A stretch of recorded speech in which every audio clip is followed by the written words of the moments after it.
You look at an industrial site, like a chemical refinery or a power plant, maybe a massive water treatment facility, and honestly, all you see is this chaotic tangle of metal. Right. It's just pipes going everywhere. Exactly. Pipes going everywhere, steam venting into the air, these massive steel structures just blotting out the sky. It looks like pure, unadulterated visual chaos. It really does. But underneath what looks like just a random assortment of metal is a profoundly rigid, like highly documented system of rules. And today in this deep dive, we're looking at the specific instruction manual that brings all of that visual chaos into perfect, legally binding order. Yeah, we are looking at a scope of work document for piping works, but I think it's vital to understand right up front that this isn't just a parts list from a hardware store. Right. This document operates under a very specific framework, specifically a FIDI Red Book contract, and we're looking at the 2017 edition. So let's decode that immediately, because honestly, FIDI sounds like a shadowy government agency from a spy movie. I get that a lot. It is actually a French acronym. It stands for the Fédération Internationale des Ingénieurs Conseils, Which means? the International Federation of Consulting Engineers. And their Red Book is basically the absolute gold standard for international construction contracts. Got it. So, if you have a billion-dollar mega project in the Middle East with an Italian engineering firm, a South Korean construction company, and American steel, you need a common baseline language. It's like the legal scaffolding that holds the entire physical project up. Precisely. The Red Book provides those overarching general conditions, and, the stakes here are monumental. Yeah. The specific scope of work document we're dissecting today details absolutely everything required for the piping systems. I mean, we are tracing the journey from the exact origin of the raw carbon steel all the way to the final, incredibly dangerous high-pressure testing of the completed system.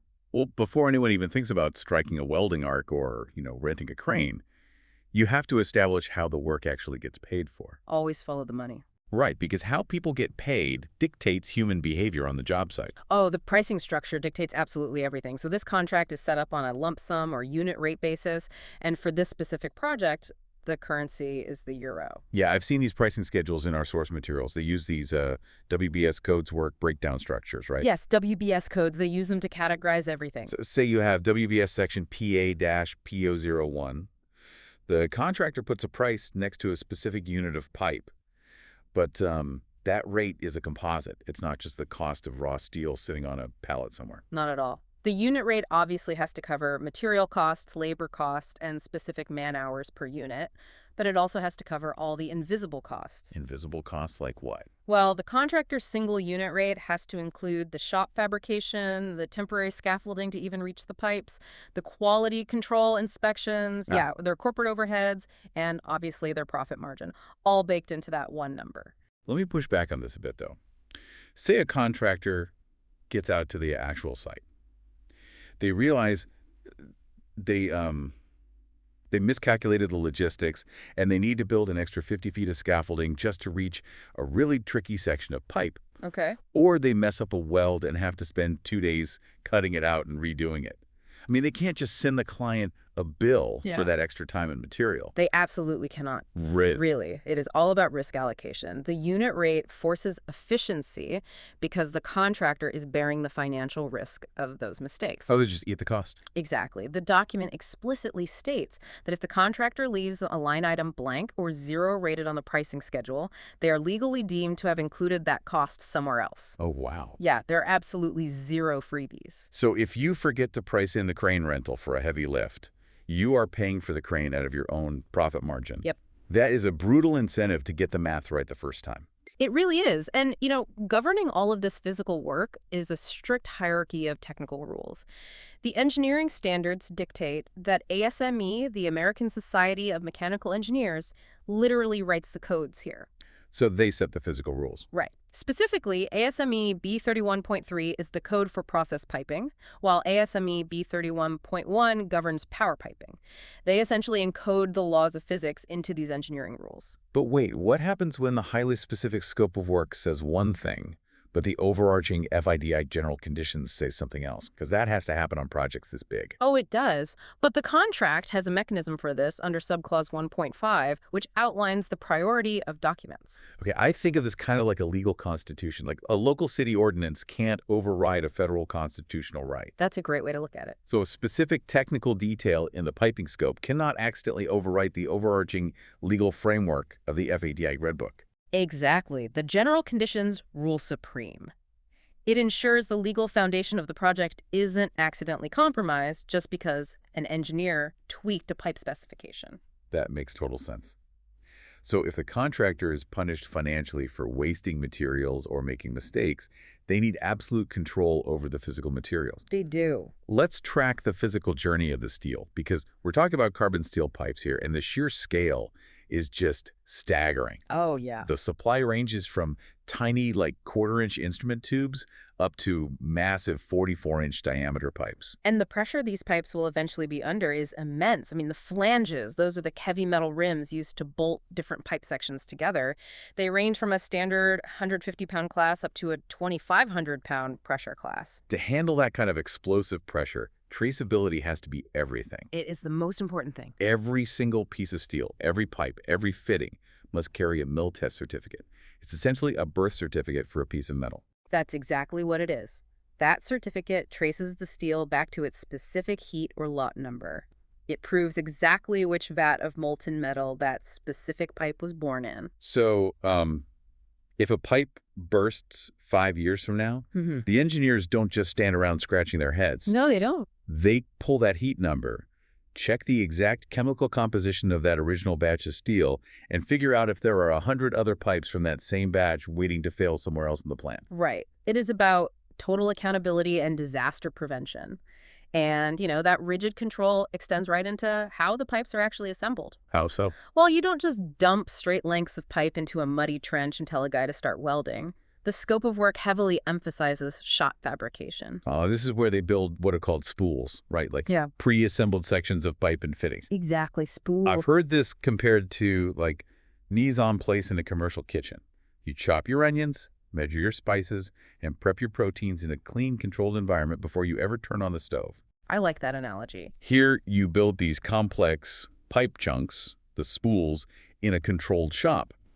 That way, your welders aren't trying to do delicate, high-precision work while dangling from a crane in a rainstorm. Exactly.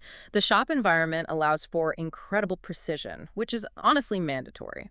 For example, look at the rules for socket welds. Okay, a socket weld is where the pipe slides directly into a recessed area of a fitting, right? Right. And the contractor is required to leave exactly a 1.6 millimeter gap between the end of the pipe and the internal shoulder of the fitting. Okay, I saw this in the sources, and it seemed wild to me. A 1.6 millimeter gap is about the thickness of a quarter. Yeah. Why are they measuring down to the millimeter? Is it just to be pedantic with the contractor? Not at all. It is basic physics. Oh, really? Yeah. When you hit that joint with a welding arc, the intense heat causes the metal to expand. If the pipe is jammed all the way into the fitting, that rapidly expanding metal has nowhere to go. Oh, I see. It will push against the fitting and literally crack the weld from the inside out before the system is even turned on. So that 1.6 millimeter gap gives the expanding metal room to breathe. That is fascinating. So these seemingly rigid bureaucratic rules are basically just physics disguised as paperwork. Precisely. And once these spools are built in the shop, they have to transport them to the site. The open pipe ends have to be securely capped so no moisture, dirt, or debris gets inside during transit. Right. Then comes site erection, Yeah. moving these massive pre-assembled chunks into their final position. And when they connect them using flanges and bolts, they are not just tightening the nuts until they feel snug. Yeah. No, making up those bolted joints requires calibrated torque wrenches. Meaning they tighten the bolts to an exact mathematically specified value, and then they have to, sign a torque sheet proving they did it? Yes. Accountability at every single connection point. Now, bolting pipes together is one thing, but making sure they don't blow apart under extreme pressure requires literal trials by fire and sound. It certainly does. Site welding is where the risks really skyrocket. Absolutely. And you need paperwork before you even put on the welding mask. The welder must possess a welder qualification record, or WQR. And they must rigidly follow an approved welding procedure specification, the WPS. Right, the WPS dictates everything, like the voltage, Yeah, the travel speed of the torch, the exact type of filler metal. everything. But what really blew my mind was the temperature management. The document says the pipes must be preheated. Yes. They prefer electric resistance heating, and if you want to use a flame, you need special permission. And then, after the weld is done, they perform post-weld heat treatment, or PWHT. Right, PWHT. They use automatic recording equipment to produce time and temperature charts for this cooling process. And the crucial detail there is that those charts must be physically signed by a qualified metallurgist. Okay, let me try to deduce why this is necessary. A metallurgist studies the physical and chemical behavior of metals. So when you hit this steel with a welding arc, you're melting it. You are fundamentally altering its molecular structure. I'm guessing that as the metal cools and shrinks, it pulls against itself, creating massive internal stress. You hit the nail on the head. The metal is essentially fighting itself. If you leave it like that, it becomes incredibly brittle. Wow, okay. So the post-weld heat treatment carefully raises and lowers the temperature over a period of hours to relieve those internal stresses, to relax the molecular structure. The metallurgist signs off to verify that the time and temperature profile was perfect, ensuring the steel's structural integrity wasn't compromised by the welding process. Amazing. Okay, so the metallurgist is happy. Now we have to look inside the weld without breaking it. Right, this is non-destructive examination, or NDE. We're talking radiographic testing here. Yeah. Like literally taking x-rays of the welds to look for hidden cracks, pores, or bubbles in the metal.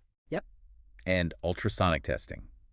High-frequency sound waves echoing inside the steel to map out any hidden flaws. The document specifically notes that for thick-walled pipes, anything over 25 millimeters thick, a technique called phased array ultrasound is preferred. Wait, why is that? Why wouldn't a standard industrial X-ray work on a thicker pipe? Because X-rays lose their resolution when passing through highly thick, dense materials. Think about it. An X-ray is basically a two-dimensional shadow of the three-dimensional object. Okay, that makes sense. So in a wall of solid steel thicker than an inch, a tiny paper-thin crack might be totally hidden by the sheer volume of the metal in front of it. Ah, Phased array ultrasound uses multiple sound wave beams swept through the metal at varying angles, creating a highly detailed 3D slice of the weld. It's literally medical-grade diagnostics applied to heavy industry. that is incredible. Okay, so the X-rays and ultrasounds come back clean.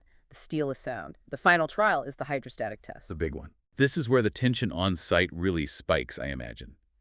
They fill the entire erected piping system with water and crank the pressure to 1.5 times the maximum allowable working pressure. And they have to hold it there for a minimum of 30 minutes. It is the ultimate proof of concept. I mean, if a weld is going to fail, you want it to fail now with harmless water rather than later when the system is filled with highly volatile chemicals or, superheated high-pressure steam. But what if water would ruin the system? Like, Yeah. what if it's a gas line where moisture would be catastrophic? Well, the scope of work allows for a pneumatic leak test. This uses air or gas instead of water. But notice the pressure difference. With water, it's 1.5 times the maximum pressure. With gas, the test pressure is strictly limited to 1.1 times the maximum. Wait, why the massive drop in test pressure for gas? Think about the physics of stored energy. Water is an incompressible fluid. Right. If a pipe bursts during a water test, the pressure drops instantly to zero. It just makes a mess and gets things wet. But air is highly compressible. Oh, I see where this is going. Yeah, a pipe filled with highly pressurized gas acts like a bomb. If the pipe bursts, all that stored compressed energy expands violently. It is incredibly dangerous. Wow. So the test pressure is lower, and they check for leaks meticulously using a tracer gas or, quite simply, soap bubbles on the joints to watch for inflation. Okay, so the pipes are welded, x-rayed, and they've survived the pressure test. Steel is perfect. But they don't exist in a vacuum. A mega project is an incredibly crowded, chaotic place. Which brings us to interface management. Yes, the FIDIC framework has a built-in referee system for this, because our piping contractor relies on the civil team to pour the concrete trenches and foundations. Right. They rely on the mechanical equipment team to install the pumps so they actually have something to connect the pipes to. They even rely on the HVAC team for room penetration so the pipes can pass through walls. What really stood out to me in the scope of work was the exclusions section. Our piping contractor does not supply permanent pipe supports. Yeah, they don't. They do not supply thermal insulation. And they do not do final painting. They only do a spot prime on the welds to prevent immediate rust. It is a very strictly defined boundary of work. They only do piping. But wait, if our piping contractor finishes bolting everything up and they aren't allowed to paint or insulate it, aren't they leaving bare steel exposed? Like, what happens if the insulation contractor is running 2 months behind schedule? Does the pipe just sit there and rust in the elements? That is the exact nightmare scenario project managers lose sleep over. I bet. That is why interface coordination meetings are mandated. You cannot start your work if the preceding work isn't ready, and you have to hand it off cleanly. It is a massive, legally binding relay race. Or a relay race. Exactly. The piping contractor finishes their hydro test, signs the paperwork, and essentially hands the baton to the painters and insulators before the environment can degrade the steel. And to ensure that baton pass happens smoothly, the contract utilizes quality assurance hold points. These are baked into the ITP, the inspection and test plan. Let's unpack the ITP for a second. It's essentially a massive checklist of every single step of the build, right? Yes, and a whole point on that checklist is an absolute stop sign. The document is clear. You literally cannot proceed past a hold point without the engineer's written release. No exceptions. No exceptions. If you weld a joint that was supposed to be witnessed by the engineer and you bypass them and didn't get their sign-off, you might have to physically cut that perfect weld out and do it again while they watch. Ouch. The sheer volume of paperwork required to reach the finish line is just mind-boggling. Let's talk about the deliverables at the end of the road.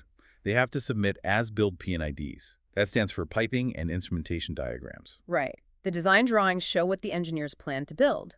The as-built P&IDs show what was actually built, capturing any minor changes, reroutes, or field modifications. So they hand over the as-built P&IDs, the weld maps, tracing every welder's work, the torque records, the metallurgist reports, the ultrasound scans, and the operation and maintenance manuals. All of this just to secure the RFCC, right?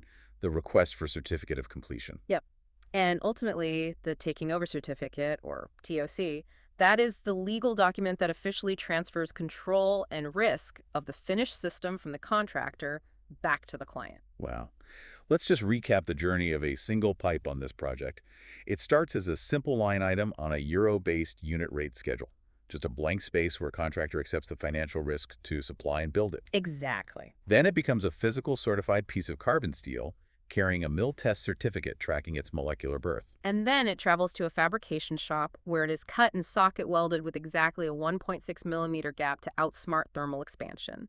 Then it is transported to the site and bolted together with calibrated torque wrenches. Right.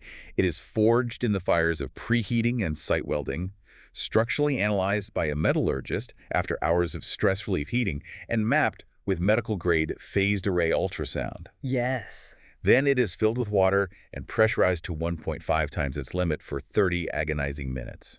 And finally, it takes its place in the massive industrial puzzle, handed off in a legally binding relay race to the painters. It really is an incredible amount of rigor applied to what most people consider a very mundane object. It changes how you see things. The next time you drive past a chemical plant or a power station and you see that tangle of metal, think about that invisible chain of custody. Yeah. Every single weld, every bolt, and every inch of steel has a documented, tested history tracing back to the vat of molten metal it was born in all, mandated by a document exactly like the FIDIC Red Book scope of work we explored today. It's all there in the paperwork. It makes you wonder, what other parts of our built environment have a hidden, meticulously recorded history that we just walk past every single day? See the link in the description for free PDF download. Also, watch our other construction scope videos. Thanks for watching. Please subscribe and see you next time.